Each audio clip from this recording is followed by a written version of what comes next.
రతన్ టాటా గారి కాంస్య విగ్రహ ఆవిష్కరణకు ఇక్కడికి విచ్చేసిన నారా విద్యాశాఖ హెచ్ఆర్డి మినిస్టర్ గారు, అలాగే ఐటీ టెక్నాలజీ మినిస్టర్ గారు అయిన నారా లోకేష్ గారికి ముందుగా నా హృదయపూర్వక ధన్యవాదాలు.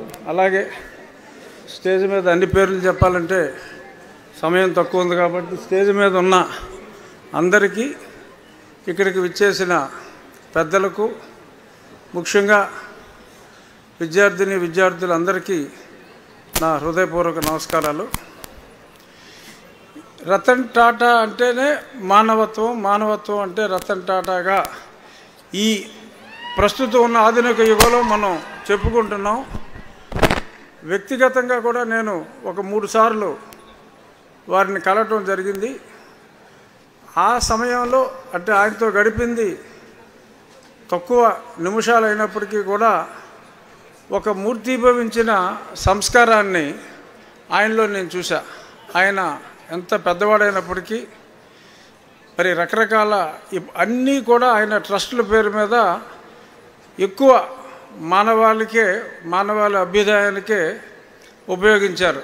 నేను నెంబర్ 1 ధనవంతుణ్ణి, నెంబర్ 2 ధనవంతుణ్ణి అన్న ఆ రికార్డుల జోలికి వెళ్లకుండా సంపాదించిందంతా కూడా ఆ ట్రస్టుల్లోనే పెట్టి ఎన్నో లక్షల మందికి ఉపాధి కల్పించిన మహానుభావుడు రతన్ టాటా గారు.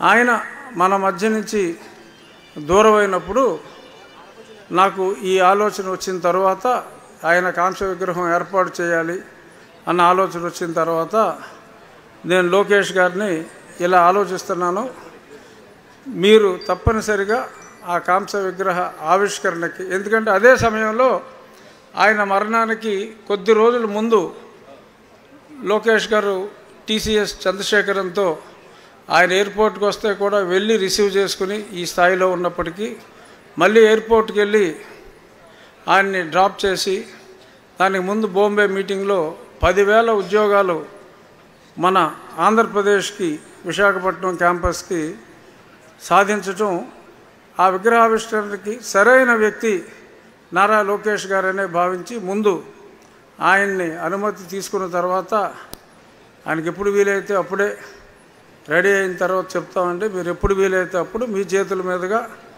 ఏమాత్రం అవకాశం ఉన్నా పండుగ లోపు, ఎందుకంటే పండుగకి మాకు ఎక్కలేని జనం వచ్చేస్తారు, 6 నెలల ముందే రూమ్లన్నీ బుక్ అయిపోతాయి.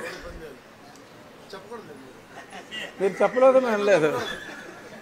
సో అందరికీ కూడా ఈ రతన్ టాటా గారు విగ్రహం ఒక స్ఫూర్తినివ్వాలి అనే ఉద్దేశంతో పండగ ముందే రావాలంటే ఆయన ఈరోజు మనకి ఆ అవకాశం ఇవ్వటం జరిగింది. అలాగే ఈరోజు ఇది ఐటీ శాఖ మంత్రిగా, అది విద్యాశాఖ మంత్రిగా ఎప్పుడో 108 సంవత్సరాల క్రితం పాఠశాల అయిన ఉండి పాఠశాల, మా తాతయ్యలిద్దరూ కూడా అక్కడే కొద్ది కాలం చదివారు.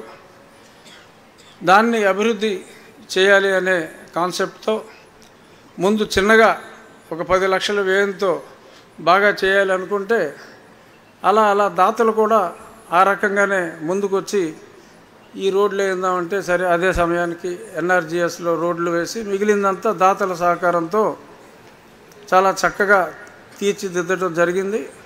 అక్కడ సుమారు ఒక 5 ఎకరాల గ్రౌండు ఫిల్ చేసి రాబోయే రోజుల్లో ఆంధ్ర క్రికెట్ అసోసియేషన్ ఈ ఇంటర్ కాలేజ్ గేమ్స్కి, ఇంటర్ డిస్ట్రిక్ట్ గేమ్స్ అన్నిటికీ కూడా వీలుగా ఉండేలాగా ఆ క్రికెట్ మైదానాన్ని కూడా అక్కడ ఏర్పాటు చేయడానికి ఒప్పుకోవటం జరిగింది. సో ఈ అభివృద్ధి అంతా కూడా ఇప్పుడు అంటే అంతా చూడటానికి సమయం లేదు కాబట్టి కొంత లోకేష్ గారు చూసి పాజిటివ్గా మనిద్దరం ఛాలెంజ్ చేసుకుందాం, మంగళగిరి ఉండే అని చెప్పి కూడా ఇప్పుడు ఆయన చెప్పడం జరిగింది. మంగళగిరి రేంజ్కి మనం వెళ్ళాం, కానీ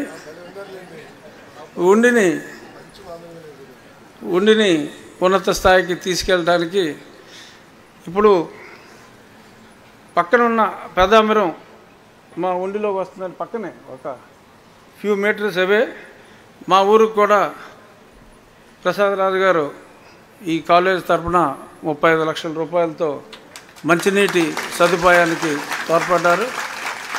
అలా ఎక్కడెక్కడ ఇబ్బందులు ఉంటే ఎవరో ఒక పారిశ్రామికవేత్తని అభ్యర్థించి నా మిత్రులు కావచ్చు, కొన్ని చోట్ల గ్రామస్తులు రాబోయే 6 నెలల కాలంలో సురక్షితమైన మంచినీరు, ఇందాక మీరు కొంతమంది పిల్లలు జబ్బులు బారిన పడుతున్నారు, అటెండెన్స్ తగ్గిందని చెప్పారు కదా, సగం కారణం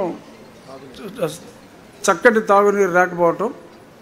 సో ఈ కార్యక్రమం వలన మీరు ఇందాక అడిగిన అటెండెన్స్ కూడా అభివృద్ధి అవుతుందని భావిస్తున్నా. సో ఈ చక్కటి కార్యక్రమానికి మంచి మనసుతో వచ్చేటప్పుడు కూడా దారిలో చూసాం, ఎక్కడైనా స్త్రీలు వృద్ధులు కనపడితే ఆగి వారిని పలకరించి,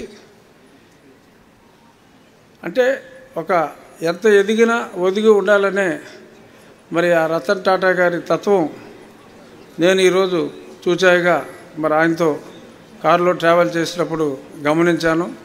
సో రైట్ మ్యాన్ ఆ విగ్రహావిష్కరణకి రావటం నాకెంతో సంతోషంగా ఉంది. సో రతన్ టాటా గారి స్ఫూర్తితో ఎవరికి తోచిన స్థాయిలో వాళ్ళు ఆ ఊర్లకి, నా ఉండి నియోజకవర్గం గురించి కాదు సార్, ఆ ప్రాంతాల వాళ్ళకి అభివృద్ధి చేయడంలో ఆయన్ని ఆదర్శంగా తీసుకోవాలి అని చెప్పి మీ అందరినీ కోరుకుంటూ